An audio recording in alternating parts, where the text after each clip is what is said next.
Quer que deixe ligado os dois? Pode? Ah, tá bom. Obrigado. É aqui que eu posso ficar? Aqui assim? 1 metro? Não, pode andar, Evelyn. Não precisa ficar amarrado. Tá bom. Posso começar? Bom dia a todos. Então, essa é mais uma reunião da Rede Paulista de ATS. Nós estamos tentando, então, agora reproduzir uma outra apresentação que foi feita para a Rede Nacional do Frio, em novembro de 2017, tentando buscar uma discussão metodológica para ver se a gente ajusta algumas coisas que nós temos no Estado e que não estão, infelizmente, ainda na tabela do SUS. Então, uma discussão apenas sobre o método, né? Vou fazer esse exemplo, então, da Rede do Frio, que eu acho que cada um de nós tem esse CRI e pode ajudar a fazer acontecer também, institucionalmente, mas esse método não é limitado, então, os equipamentos para a Rede do Frio não é limitado a qualquer equipamento, ele também perpassa áreas, né, que podem ser avaliadas com esse método. Internacionalmente, então, ele foi absorvido a partir da própria indústria da aviação. Não tem nenhum avião que sai do chão sem fazer todo esse checklist. E eu achei que era importante a gente trazer essa discussão para a gente poder aumentar e discutir outros aspectos da nossa assistência à saúde. Então, ele foi apresentado, como aqui no slide está mostrando, né, da Secretaria de Vigilância em Saúde, foi para o DNI, para o PNI que foi apresentado. Tá? Então, a gente tem todo esse Programa Nacional de Imunizações, né, vários interlocutores, vários gestores, e a gente precisa interagir com muita gente no campo para que tudo esteja alinhado, coordenado. Então, depende também da formação de todos os nossos técnicos e profissionais da saúde, de uma maneira contínua, numa instância local, mas também sendo subsidiado por estas iniciativas federais, certo? Então, houve o lançamento desse manual justamente para fazer o alinhamento. Esse manual agora trouxe, não é, algumas outras dimensões, como essa dimensão de capacitar os multiplicadores. Tá? Então, a gente precisa aumentar a nossa capacidade de formação, e essa formação ela tem que ser contínua, não só porque ela em si mesma se esvazia em 3 a 6 meses, mas como a gente tem recursos tão poucos e alta rotatividade no serviço, porque a gente não tem capacidade de pagar muito para os nossos funcionários, né, vai sempre estar entrando gente nova, e esse foi, então, uma iniciativa de fazer um procedimento operacional padrão do que seria, então, essa qualidade, e ficou documentado em vários aspectos, não apenas na qualificação física e de recursos humanos que está preconizada já na própria diretriz de credenciamento dos centros, né, mas uma atualização, então, já buscando esta outra dimensão de fazer, além, né, do apoio logístico e do apoio técnico, toda uma fração de ensino e pesquisa mais desenvolvido com relação a esse Programa Nacional de Imunização. Então, não diminui o resto, mas aumenta essa parte de conhecimento que tanto nós precisamos reforçar. Então, vistas as atividades da própria rede, né, essa assistência farmacêutica, além de receber e inspecionar esses produtos farmacêuticos, também tem toda uma responsabilidade de armazenar e controlar que eles estejam bem, que estejam dentro da vigência, que a gestão do estoque seja feita de maneira adequada, que a gente use os primeiros que vão vencer mais próximo em primeiro lugar, não é? Então, nessa distribuição, então fica a partir deles já justamente focado essa gestão, entender e realizar esse monitoramento, né? O que saiu, chegou a bom contento, teve as suas qualificações devidas, o controle da qualidade dos produtos, das temperaturas, no transporte, no armazenamento na linha final, tudo isso foi adequado e como que a gente fez isso. Então, aqui a gente vai olhar um pouquinho essa parte da unidade funcional de armazenamento e distribuição, para a gente ver um pouco, né, todo esse processo, né, e me correspondeu, então, essa parte de gerenciamento de risco nesse capítulo, e é isso que eu vou trazer para vocês, mas todas as apresentações estão no site do Programa Nacional de Imunização, e eu vou só enfatizar alguns dos métodos que servem não só para isso, mas para vários outros aspectos da saúde. Então, o que é o gerenciamento de risco? Na realidade, a gente chama de risco o que não é desejado, né? É o que é um evento ruim para nós. E a gente avalia esse risco pela probabilidade de ocorrência e a gravidade da sua consequência. Então, não só identificar esses riscos, mas também controlar e revisar que o controle esteja sendo efetivo. São as opções de gerenciamento de risco em todos os processos assistenciais, né? Não é só nessa parte da cadeia do frio, mas a gente tem que fazer essa identificação, prevendo o que é que pode dar errado. E aí, para fazer essa previsão, existem métodos que foram institucionalizados, como eu disse, a partir de outras indústrias, como a indústria da aviação.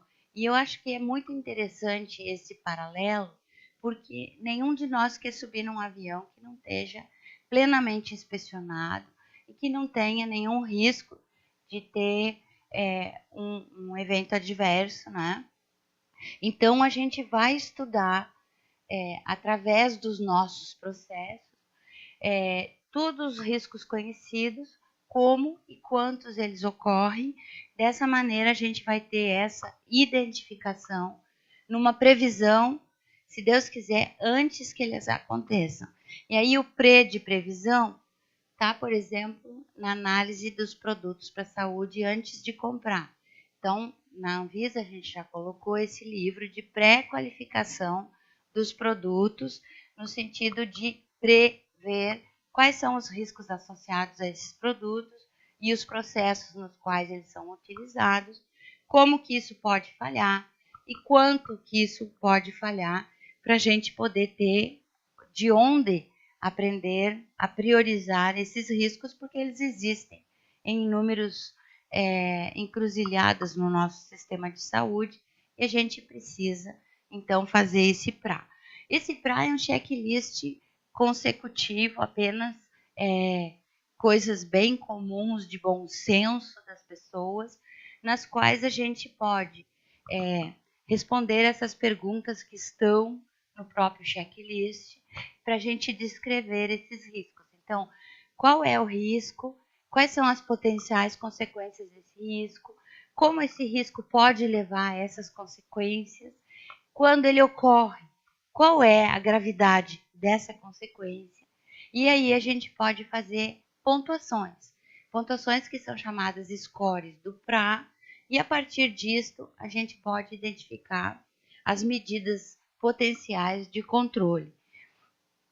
Toda essa estratégia dessa matriz pode ser aplicada a cada um dos processos mediante justamente uma matriz de Excel simples, não é? Onde a gente elenca esses pontos um a um para responder essas perguntas, e um número único desse processo vai ser atribuído e a gente vai poder priorizar quais são os mais que a gente deve abordar em primeiro lugar e deve gerenciar ele.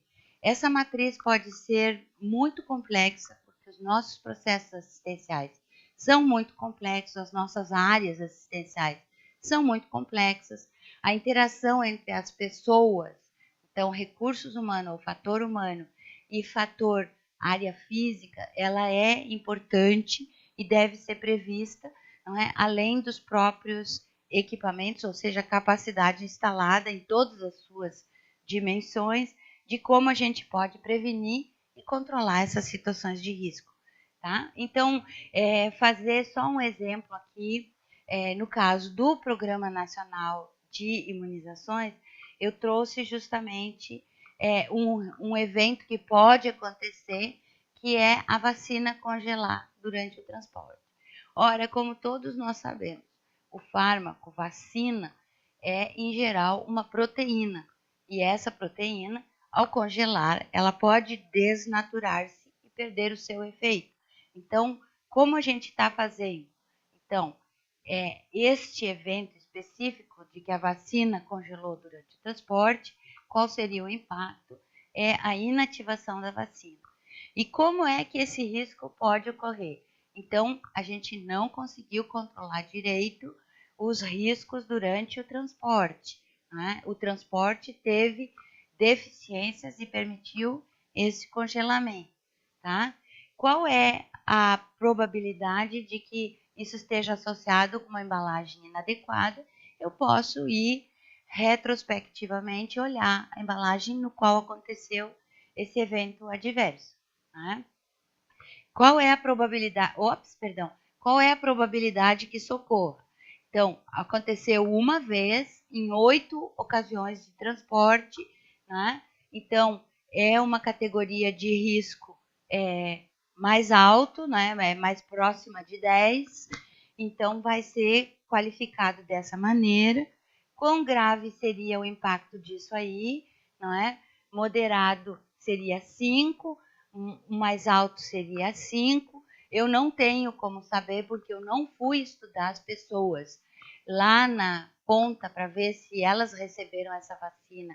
E se para elas não fez efeito, eu teria que chamar todo mundo que foi submetido a essa vacinação e testar a imunidade deles, a quantidade de anticorpos contra, né, ou seja, a finalidade dessa mesma vacina. Como eu não tenho, eu posso ficar em cima do muro e dizer cara ou coroa. Então, 5 a 5 ou 50% de chance. 50% de chance. E aí eu vou multiplicar justamente essas probabilidades. Então, eu vou ter um número dessas probabilidades conjuntas, não é?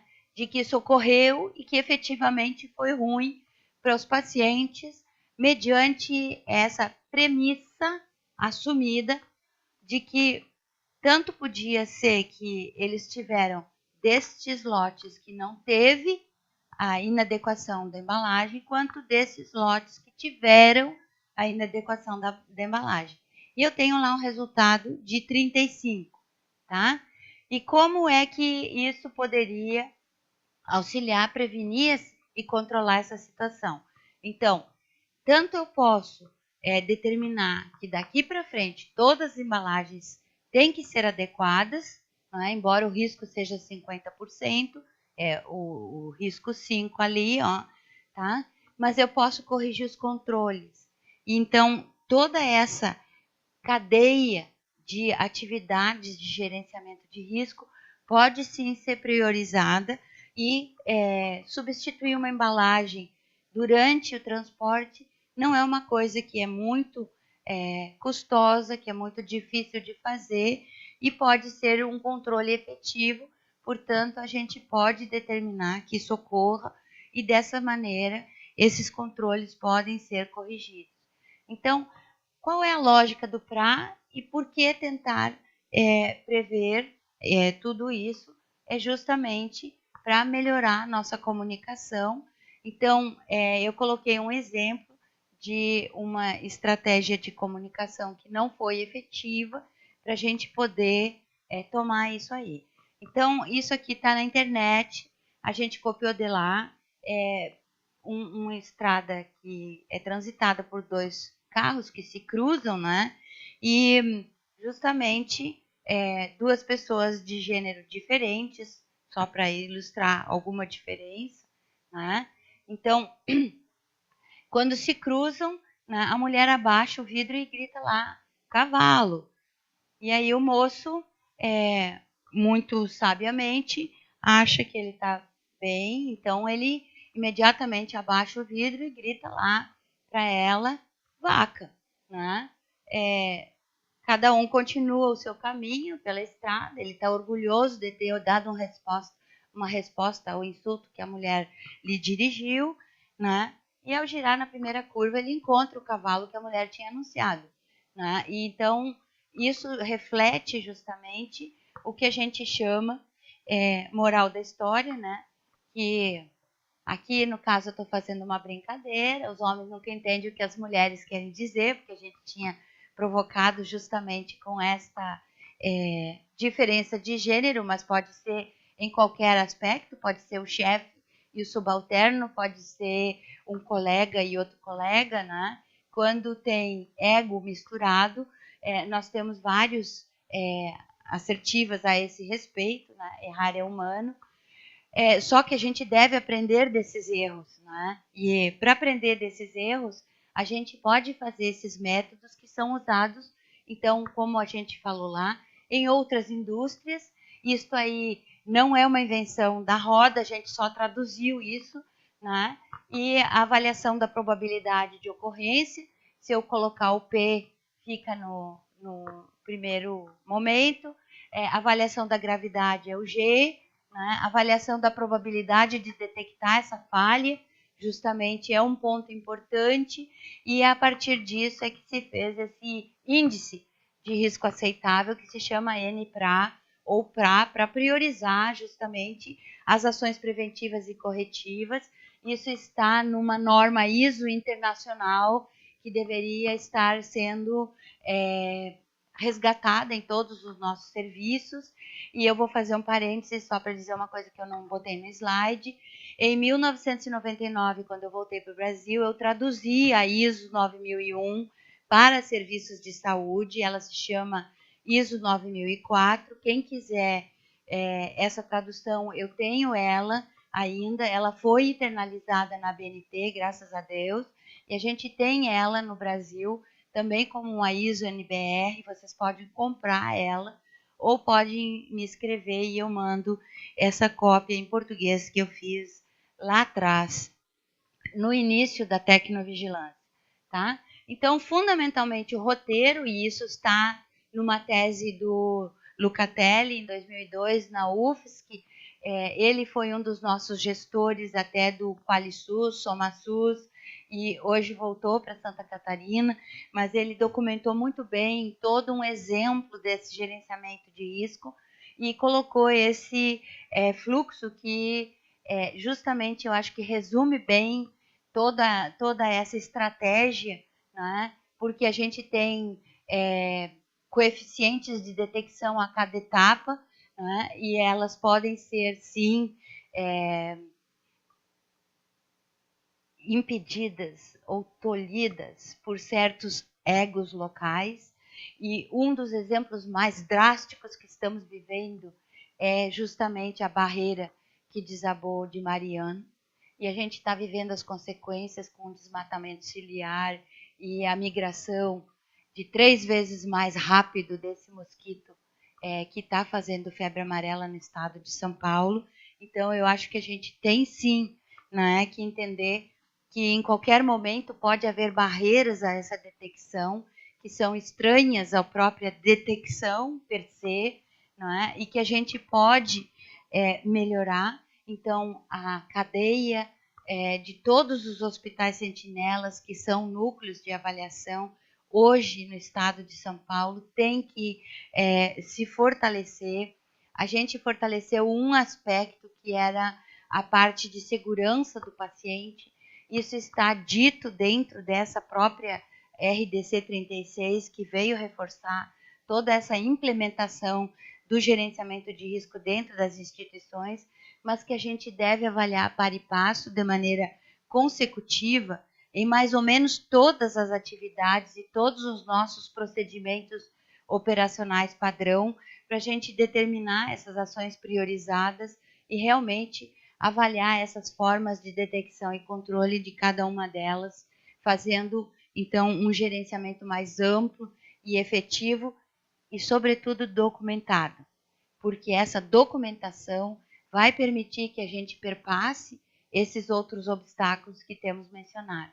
Então, pegando, por exemplo, dentro da cadeia, um outro exemplo dentro da cadeia nacional de imunizações, né? Pegar um freezer, por exemplo, né? Se ele faltar a energia e o alarme soa e é visível no monitor, né? Em geral, é o que a gente se deu como estratégia de prevenção de risco, né? E se o alarme não funcionar, como é que a gente vai fazer? Então, o primeiro trigger desse outro exemplo é que o alarme não soa ou dá o sinal adequadamente. Então, ele soa e há energia, isso aí é o nosso dever ser. Então, quando faltou energia, como é que vai acontecer? Tá? A falha de energia pode provocar o descongelamento desses produtos, e o descongelamento desses produtos, se eles forem com preconizado de estar conservados a menos 18, pode fazer o quê? Pode fazer, no caso de soar e a energia, um alarme falso, perdão, eu estou fazendo dois fluxos ao mesmo tempo, né? Se for um alarme falso, eu vou mobilizar recursos para fazer esse gerenciamento quando está sendo falso. Então, eu vou fazer dois fluxos aqui. Na falha de energia, se o sensor falha, eu devo ter uma bateria. Se essa bateria do alarme falhar, eu vou ter problema também. Então, no outro caso, o sensor falhou e aí eu fiz uma cadeia dos dois casos, mostrando essa pontuação, né, com a probabilidade de que socorra, então, aqui, no caso, que o sensor falhou, 4 vezes de 10, então não é um risco moderado. A bateria falhou em só 2 dessas 4 vezes, então eu tenho um risco aqui para subsidiar, né? No caso desses falhas aqui, eu estou também vendo que o sensor falhou em 2 vezes, né? E eu vou acumulando esses pontos, porque a gravidade ela seria média em função de que não todas as vezes a bateria do alarme falhou, né? E eu vou acumulando esses pontos para mim poder saber qual é o risco de prioridade de fazer essa avaliação, tá? Visto que a gente tem um sensor que deveria ser o nosso controle de risco aqui nesse intermediário, tá? Então, acumulando todos esses pontos, a gente tem um número para essa estratégia de controle que a gente deve olhar. No caso de tudo isso aqui, né, eu tenho uma classificação pela própria matriz de risco da ISO, né, de que se for uma categoria 1, no sentido de ser extremamente remota, e aí é 1 para cada 10, para cada 100 mil eventos, não é? Ela é conceitualmente possível, mas extremamente improvável de ocorrer, né? Ou 2, quando ela é remota, que a gente não espera que isso ocorra durante a vida útil dessa instalação. Então, de 10 mil até 100 mil, um para cada evento. Improvável, no caso de ser apenas uma centena para 1000, pouco provável de ocorrer, né? Mas ela é provável quando eu já estou em 100 até 1000, né? Uma vez durante a vida da instalação, e ela é frequente quando a gente tem 1% ocorrendo várias vezes durante a vida útil dessa instalação. Então, isso aqui é o quadrinho da norma, reproduzido justamente para a gente poder qualificar essa frequência. E depois tem uma outra tabelinha que é a gravidade do risco. Então, aqui eu estou qualificando esse G que a gente tinha estimado lá, e a gente chama de risco marginal ou desprezível quando não tem ou tem pouco efeito sobre o próprio sistema. Tá? Mas ele é crítico quando eu exijo já a perda de produção. Então, no caso da aviação, o avião teve que parar, não pôde sair do chão. Tá? Então, ameaça que é significativa ao sistema, ao pessoal operacional ou ao meio ambiente, e necessita desligar esse avião e não deixar ele voar. Né? Isso aqui, então, vindo de lá, mas a gente pode traduzir para qualquer um dos nossos procedimentos, inclusive o uso, por exemplo, de uma seringa e agulha que estão vazando, quando é um remédio muito crítico, no sentido de ser um quimioterápico que pode fazer dano ao usuário e deve ser administrado numa dose específica para o paciente para ter o efeito. E no caso da vacina, isso é um problema crítico, porque eu tenho uma previsão de desenvolver X anticorpos nessas pessoas a partir de uma dose de tantos microlitros dessa vacina. Se eu perder 1/10 dessa vacina, não vai desenvolver, a imunidade desejada para esse paciente, tá? Desculpa. E essa gravidade pode ser catastrófica justamente quando eu vou perder a qualidade do efeito desejado, e isso pode ser por um tempo mais extenso, ou pode ser uma ameaça grave ao pessoal ou à população. Então, eu tendo todo um lote dessas seringas que vazam, por exemplo, eu vou perder todo o lote de aplicação da vacina, e eu vou perder todo o efeito desejado para toda essa população.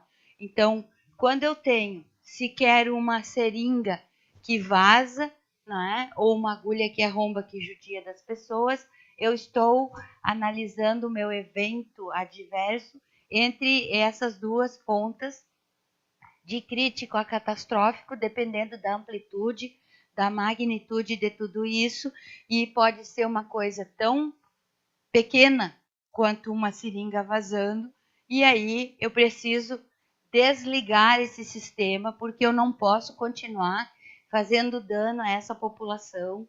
Né? Então, dentro daquele esquema lá que a gente estava vendo, foi por isso que foi atribuído esse risco aqui, 3 e 3, porque aconteceu 3 de cada 10 vezes, né? E o alarme falhar aconteceu uma vez de cada 10. Então, está ali o score que foi colocado e está ali a probabilidade de detectar. Então, destas 12 vezes aqui, 4 vezes a gente conseguiu detectar. Destas 6 vezes, 2 vezes a gente conseguiu detectar. E destas 4 vezes, todas elas, a gente conseguiu detectar que isso falhou de fato. E aí, quando multiplicou, deu aquele número grande lá, que a gente já tinha visto, não é? Só para vocês voltarem o entendimento dessa escala, não é? E isso aqui também está na norma, é um gráfico de temperatura. Então, tanto a gravidade quanto a frequência estão acordadas aqui, e esses números que eu fui dando lá dentro, né, da minha tabela, eu posso ir colocando nesse gráfico para a gente poder qualificar.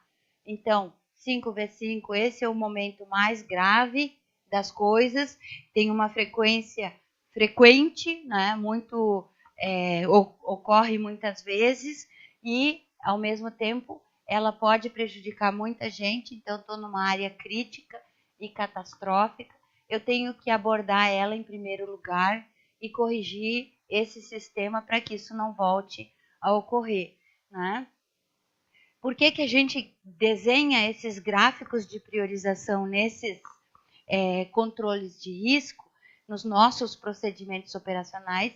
É justamente porque a gente tem inúmeros procedimentos operacionais padrão em execução, quando a gente está fazendo uma assistência ao paciente. Não é? Nós estamos lidando em várias áreas onde muitos equipamentos, inclusive, determinam o próprio trabalho, por exemplo, numa imagem diagnóstica, ou até mesmo na própria aplicação da vacina. Se a gente não tiver esse controle durante a cadeia toda, é óbvio que a gente vai ter uma situação catastrófica ou crítica e a gente precisa corrigir esse fluxo de uma vez, em prioridade, né? Fazendo esperar os outros que são menos graves, mas que devem também ser corrigidos na medida em que a gente tiver pernas para fazer esse controle. Por que a gente enfatiza muito estas matrizes de priorização de risco? É justamente porque nós todos vivemos, não é só no Brasil, mas no Brasil sobretudo, né, uma escassez de recursos humanos. A gente tem uma escassez de formação desses recursos humanos. E se torna muito importante de que tudo isso esteja anotado e documentado devidamente para a gente não falhar na detecção que foi identificada em algum momento en passant, durante a execução de uma assistência à saúde, né? E a gente vai falhar se a gente não anotar, porque isso vai começar a se repetir e vai começar a judiar muito mais de muito mais pessoas e de muito maior número de pessoas na população, tá? Então, dentro desse nosso score, a norma preconiza que de 1 a 19 a categoria de risco é baixo, então a gente tem que considerar a preparação desse controle de risco, mas não precisa fazer hoje, aqui e agora, né? Quando a gente passa para esses tratos de 18 a 59, já é maior ou moderada, a gente deve tomar uma ação custo-efetiva rapidamente para diminuir isso aí, né? De 60 a 89, nós já estamos num extrato de riscos significantes e medidas que devem ser tomadas rapidamente para mitigar e diminuir esses riscos. A maioria das nossas ações hoje estão aqui porque a gente atua um pouco como bombeiro, né? E aqui nós estamos numa situação de risco extremo, né? Onde a gente necessita se preparar para emergências, para urgências, e aí isso são catástrofes que podem ocorrer de maneira natural ou de maneira muito intensa nos serviços de saúde. Nós estamos falando de controle de água em hemodiálise, nós estamos falando de coisas muito graves que vão determinar óbitos na nossa assistência se a gente não agir rapidamente. Então, na cadeia do frio, por exemplo, é urgente qualquer ênfase, né, num congelamento de um produto que é proteico, que vai se desnaturar, porque a gente vai fazer toda uma estratégia de prevenção de risco na população de maneira inefetiva. Nós estamos botando fora todos os recursos de uso dessas pessoas, da aplicação da vacina, da própria vacina, o recurso da vacina, toda a logística envolvida, tudo isso vai ser colocado fora. Então, nós temos sim que considerar todas estas estratégias para a gente poder gerenciar todo esse risco. Então, esta estratégia, que se chama PRA, é para mim fazer análise de risco de uma maneira preliminar, tentando justamente cumprir as determinações das normas técnicas de ênfase em identificar e controlar riscos, né? Se a gente for capaz, pode-se colocar o ênfase na causa raiz, essas etapas precisam ser abordadas, não sempre a gente é eficiente nestas análises, né? Então, a gente precisa ter na cabeça toda essa evolução da árvore de identificação de causas raízes, né? Para a gente poder fazer, quando possível, e eu estou só colocando para vocês aqui um pouco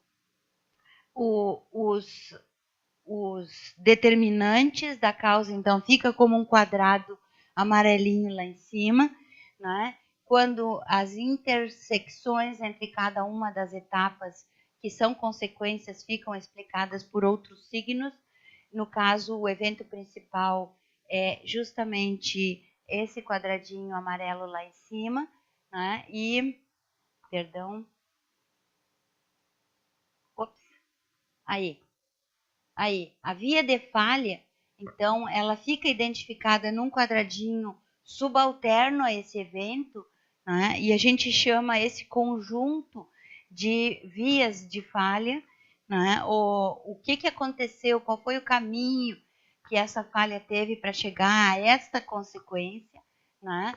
Então, a falha ou o evento intermediário está ali no meio e a gente está tentando identificar eventos que não se desenvolvem ou alternativas e eventos gatilhos que vão se fazer ou que são complementares, como nesta via de falha complexa aqui. Pode duas coisas ocorrer e elas vão levar a essas consequências, correto? Tá? Então, a causa raiz é o que a gente mais quer identificar. Nem sempre a gente consegue, mas a gente tem que se esforçar para chegar lá. Então, uma via de falha é construída dessa maneira no gerenciamento do risco, então, identificando essas falhas intermediárias e tentando chegar até as causas raízes, tá? Então, no caso do refrigerador lá que falhou, a gente tentou fazer um exemplo concreto desta aplicação, né, da identificação das causas raízes, justamente para ver o que é que estava acontecendo. Então, o evento principal é o refrigerador falhou em manter a temperatura correta e as alternativas que podem ser falhas intermediárias justamente começam por aquela falha de energia que a gente tinha feito lá, né? Por nós termos instalado esse refrigerador num ambiente não controlado também, pode haver uma falha mecânica desse, né? Pode ser armazenamento inadequado num refrigerador também, onde não deveria ter sido, porque o refrigerador não tem essa capacidade e a gente fez tudo isso errado. Então, todas essas falhas podem ter acontecido de maneira intermediária, não é? São falhas que podem ser detectadas ou não, né? E a gente tem que tentar encontrar, então, essa falha estruturada para a gente poder... Perdão,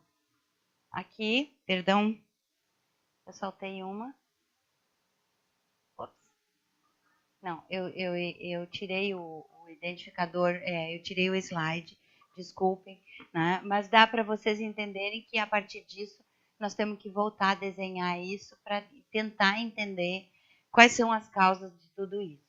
É treinamento inadequado de recursos humanos, é equipamento inadequado, é rede elétrica inadequada. Então, essa parte do ambiente aqui, ó, se eu conseguir voltar, essa parte do ambiente inadequado pode ser que não tenha capacidade em voltagem e amperagem dessa rede para esse tipo de refrigeração mais intensa, que requer um pouco mais de energia, né? Então, tudo isso pode ocorrer, a gente pode identificar essas falhas e a gente pode voltar a fazer essa análise estruturada. Tá? Fazendo, então, alguns momentos científicos entre as pessoas, né? No caso desse evento específico, nós fizemos um dever de casa que foi realizado durante janeiro e fevereiro, e eles colocaram, então, alguns tópicos que estão sendo discutidos. Implantação do conceito e a atividade foram feitas com todos eles, né? E vocês podem fazer a mesma coisa nos seus respectivos processos assistenciais para poder encontrar exemplos desses gerenciamentos de risco que devem ser priorizados e depois, à medida que todos esses da área mais vermelha ficarem já preenchidos, pode começar a descer de maneira mais tranquila para as áreas menos críticas, onde a gente já pode prever e gerenciar esses riscos à saúde de maneira mais tranquila. Eu queria trazer todo esse debate para um outro momento que está acontecendo também, que é a nossa RDC 50, que ela está sendo debatida. A Anvisa está colocando ela em 2 momentos públicos já. Eu trouxe aqui o primeiro já, que ocorreu em agosto, e depois um segundo que ocorreu em outubro, e a gente ainda está com isso aberto, sendo debatido. Portanto, é uma oportunidade ímpar para que todos os serviços de saúde do Estado de São Paulo se mobilizem para fazer justamente melhorias nas suas áreas. Vários equipamentos entraram entre o ano de 2002 até hoje, quando foi feita essa RDC. Ela já teve 2 colaborações por 2 adequações, mas não houve um overview geral da adequação dos nossos ambientes assistenciais para o dia de hoje, né, em 2018. Nós temos muitos fatores novos nos nossos processos assistenciais que devem ser considerados, e através desta análise de risco, então, a gente pode trazer não só redefinição de áreas, mas, sobretudo, trazer o que eu acho que deve acontecer hoje, a estratificação de risco destas áreas. Não é porque uma emergência é uma emergência e vai ver várias coisas, mas a gente pode fazer a estratificação de risco já desde um primeiro momento e pode trazer estas árvores para dentro, né, de uma discussão mais estruturada, não só para ser a área física classificada como crítica e não crítica, mas áreas em que eu tenho uma assistência muito mais especializada. Por exemplo, grandes traumas, por exemplo, grandes queimados, ou coisas que trazem risco à saúde. Temos 2 portarias já de acidente vascular cerebral. Qual foi a implantação efetiva destas portarias, que são tão graves quanto infarto do miocárdio, né, que a gente tem que assistir nas primeiras 3, no máximo 6 horas, para poder ser efetivo e não ter sequelas nos nossos pacientes.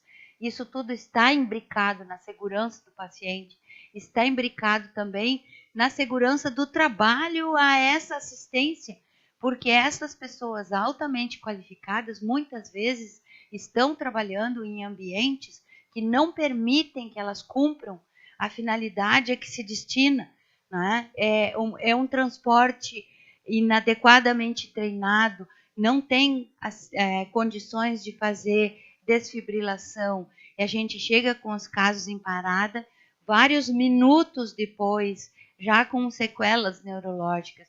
Não precisava tudo isso. A gente tem condições hoje de estratificar o risco, e estratificar o risco, inclusive, no momento do referenciamento, para quando chamar, já saber alguma indicação de quem tem que fazer essa assistência. É um risco de ter acidente vascular cerebral, eu tenho que ter condições de fazer essa injeção de trombolíticos imediatamente dentro, talvez, da própria ambulância, se for demorar mais do que 1 hora para chegar no serviço especializado.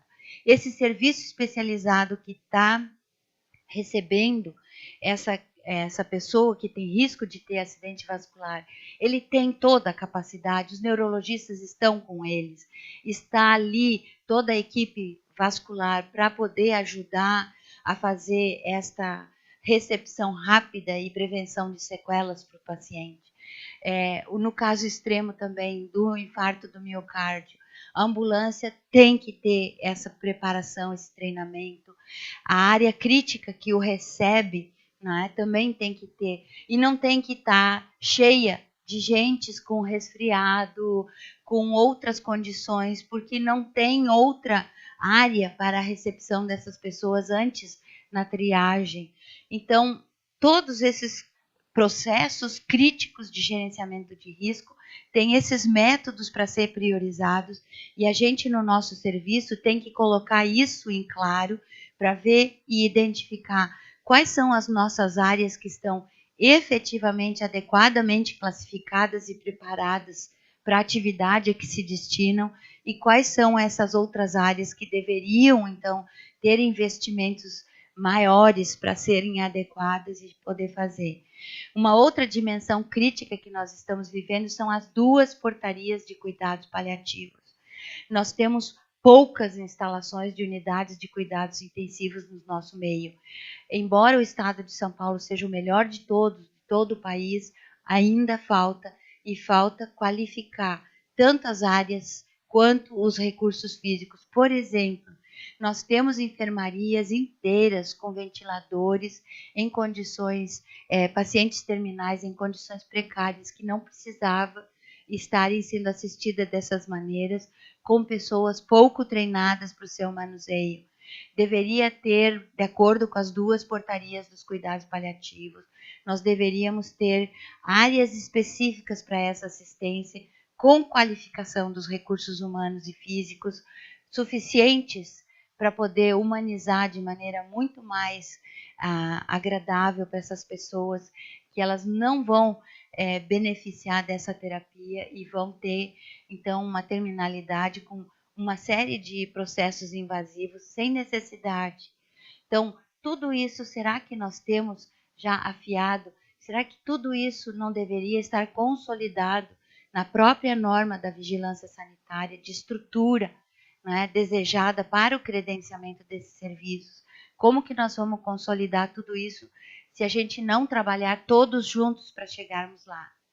É essa mensagem que a gente queria deixar a partir desse exemplo simples, não é, de uma aplicação de um processo de gerenciamento de risco, mas que a gente pode aumentar, e é uma oportunidade ímpar, porque estando essa norma em debate, nós temos oportunidade, inclusive, de mudar a situação do país, tanto em requerimentos de área física, formação de recursos humanos, e abrirmos espaços, né, para a gente ter adequação destes, tanto em investimentos na saúde, seja em obras, seja em treinamentos, seja em qualificação das áreas e das pessoas que ali assistem, para a gente poder também ter melhor controle nos nossos processos e gerenciar melhor esses riscos da saúde, que nós temos sim que abordar, porque a gente faz parte da construção desse sistema de saúde e todos nós, como núcleos de avaliação,